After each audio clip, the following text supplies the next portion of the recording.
Good morning eighth class. My self Asha ma'am. आज मैं आपको आपकी बुक इट सो हैपन के second chapter children at work के क्वेश्चन आंसर्स एक्सप्लेन कर रही हूँ। ध्यान से सुनिएगा, आपको एग्जाम में कोई दिक्कत नहीं आएगी। So let's start. Our first question is Valu stood on the platform but he felt as if he was still on a moving train. Y?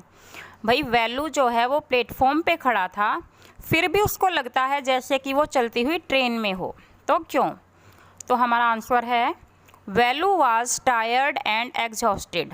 कि वैलू बहुत ज़्यादा थका हुआ था। टायर्ड और एग्जॉस्टेड दोनों का मतलब सेम है, वो बहुत थका हुआ था। हिज लेग्स वर वूबली, उसके पैर लड़खड़ा रहे थे। So he felt he was still on a moving train, तो उसको लगता है कि वो अभी भी चलती हुई ट्रेन में है। सेकंड क्वेश्चन है what made him feel miserable. किस बात से वो बहुत ज़्यादा दयनीय हो गया था, दुखी हो गया था। तो हमारा आंसर है value had run away from home 2 days अगो। 2 दिन पहले ही वैलू अपने घर से भागा था। ही हैड ईटन नथिंग, उसने कुछ भी नहीं खाया था।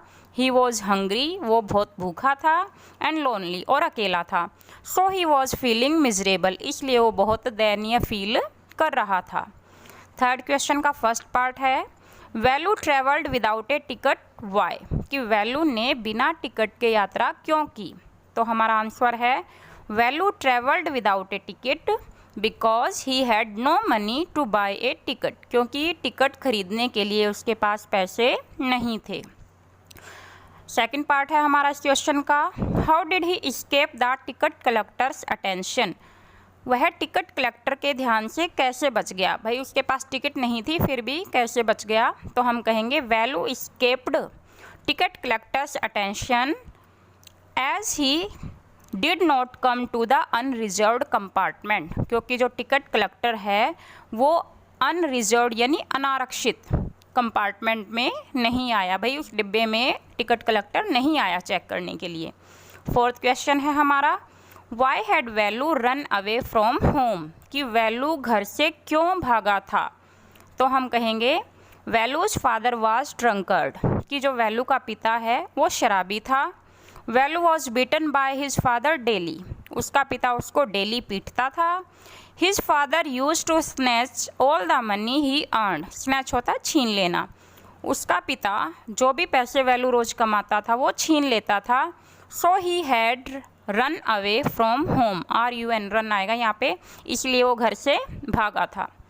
क्वेश्चन नंबर 5 है हमारा why did he decide to follow the strange girl. Velu ने उस अजनबी लड़की का पीछा करने का क्यों डिसाइड किया।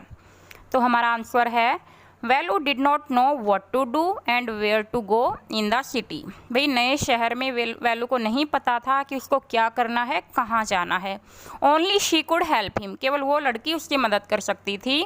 सो he decided to follow her, तो उसने डिसाइड किया कि वो उस लड़की के पीछे पीछे जाएगा। सेकेंड पार्ट देखिए first question can value read Tamil and English, how do you know. कि क्या वैलू तमिल और इंग्लिश पढ़ सकता था, आपको कैसे पता चला। तो ध्यान से सुनिएगा value can read Tamil.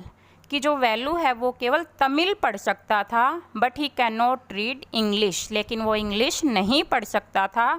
He read the Tamil sign central jail, उसने एक तमिल भाषा में लिखा हुआ था, एक तमिल साइन था सेंट्रल जेल, वो उसने पढ़ लिया था क्योंकि वो तमिल भाषा में लिखा हुआ था।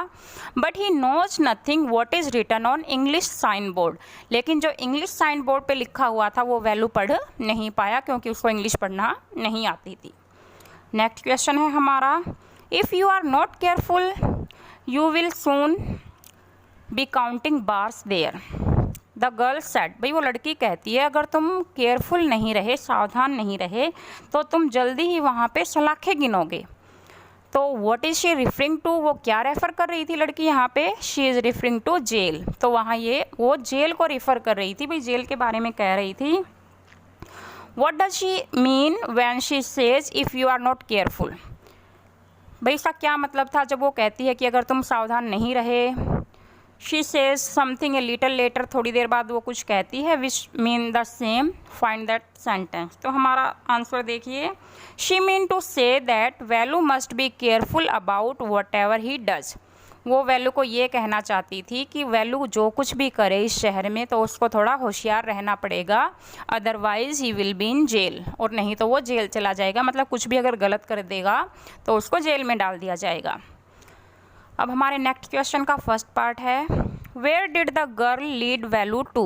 वो लड़की वैल्यू को कहाँ लेके जाती है, तो हम कहेंगे the girl lead Velu to a big building where a marriage party was going on.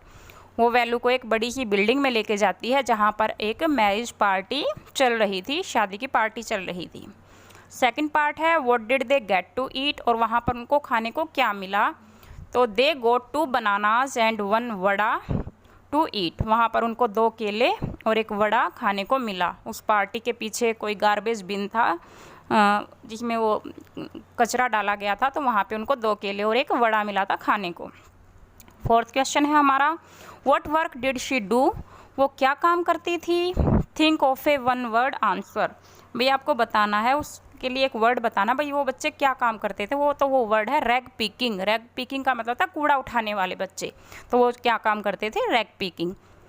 Third part हमारा है, और फर्स्ट क्वेश्चन देखिए, what material are the strange huts made out of. वो जो अजीब झोपड़ियाँ थी वो किस चीज़ की बनी हुई थी, किस मटेरियल की बनी हुई थी, तो हम कहेंगे the strange huts are made out of metal sheets. इकट्ठा ये मेटल शीट्स कॉमा नहीं आएगा, tyres, bricks, wood and plastic. भाई मेटल शीट की, टायर्स की, ईंटों की, लकड़ी की, प्लास्टिक की वो झोपड़ियाँ बनी हुई थी। सेकंड पार्ट है, why does value find them strange. तो वैल्यू को वो अजीब क्यों लगी, value find them strange because he has never seen such huts. क्योंकि उसने ऐसी झोपड़ियाँ कभी नहीं देखी थी, वो गांव में रहता था तो ऐसी झोपड़ियाँ उसने नहीं देखी थी। नेक्स्ट क्वेश्चन है हमारा, what sort of things did Jaya and children like her collect and what did they do with those things. मतलब जो जया थी, ये लड़की का नाम जया था, और जो दूसरे बच्चे थे उसकी उम्र के, वो क्या चीज़ें इकट्ठा करते थे और क्या करते थे उनका। तो यहाँ चिल्ड्रन लिखना बेटा शुरू में, children like her collected papers, plastic, glass etcetera. मतलब उसके जैसे बच्चे चिल्ड्रन लाइक हर क्या इकट्ठा करते थे, पेपर, प्लास्टिक, कांच etcetera. From the rubbish beans, rubbish beans मतलब कूड़ेदानों में से, जहाँ पे भी कूड़ा डाला जाता है वहाँ से ये चीज़ें इकट्ठा करते थे। They sold them to junk dealer Jaggu, और वो इसको एक कबाड़ी था जग्गू, उसको बेच देते थे। अगला क्वेश्चन देखिए हमारा, लास्ट क्वेश्चन है, इज़ वैल्यू हैप्पी और अनहैप्पी टू फाइंड वर्क। भाई लास्ट में जब वैल्यू को ये रैग पिकिंग वाला काम करना पड़ता है, कूड़े उठाने वाला, तो क्या वैल्यू हैप्पी था या अनहैप्पी था, हमें रीज़न देना है इसके लिए। तो हम कहेंगे value is not happy at all, कि वैल्यू खुश नहीं था। ही इज़ अनहैप्पी, वो नाखुश था। ही सेज दैट, क्योंकि वो कहता भी है कि he will do the job until he finds a better job, कि वो इस काम को तब तक करेगा जब तक कि उसको कोई ढंग का काम नहीं मिल जाता। थैंक यू बच्चों।